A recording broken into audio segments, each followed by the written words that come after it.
Every minute of every day, suicide impacts the lives of hundreds of people across the globe. It robs families of loved ones, young people of their future, workplaces of colleagues, and communities of their most valuable resource, their people.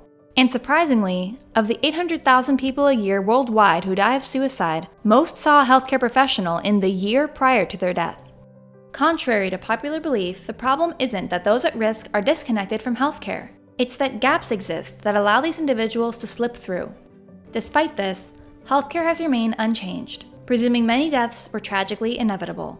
Inspired by the Henry Ford Health System in Detroit, Zero Suicide is a call to action based on the belief that no suicide is fated. It all starts with zero because a radical and systematic approach to perfection is the only way to create dramatic change, and it must be driven by leadership's commitment to creating a new culture around suicide prevention. 3 specific evidence-based interventions have emerged as central to Zero Suicide, creating the multi-layered approach that helps ensure no one slips through the cracks.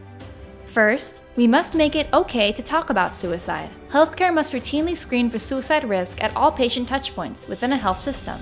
Simple screening questions like, "Do you have thoughts that you'd be better off dead or hurting yourself?" allows healthcare professionals to start a conversation about suicide, create a connection, and acknowledge the anguish and pain.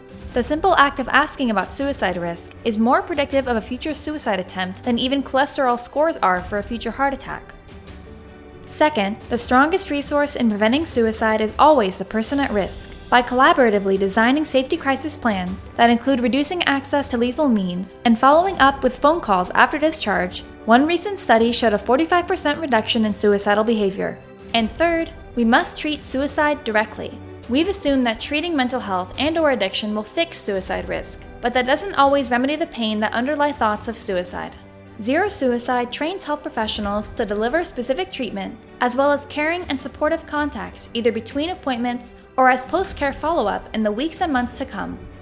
This relentless pursuit of perfection and insistence on evidence-based intervention works. Henry Ford saw a dramatic 80% reduction in suicide and maintained that success over a decade, including 1 year when they actually achieved zero. And at Nashville-based Centerstone, one of the largest nonprofit community mental health programs in the US, they reported a 64% reduction in suicide deaths since implementing these initiatives. And on the other side of the world, Gold Coast Health in Queensland has succeeded by utilizing the resources of the Suicide Prevention Resource Center, including a specific toolkit with a set of practices and resources for data collection and continuous quality improvement. Additionally, thousands of other organizations around the world are now taking their first steps towards zero suicide.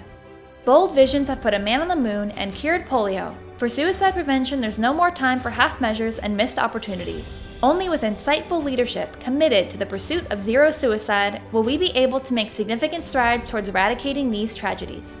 Zero Suicide, healthcare that believes no one should die alone and in despair.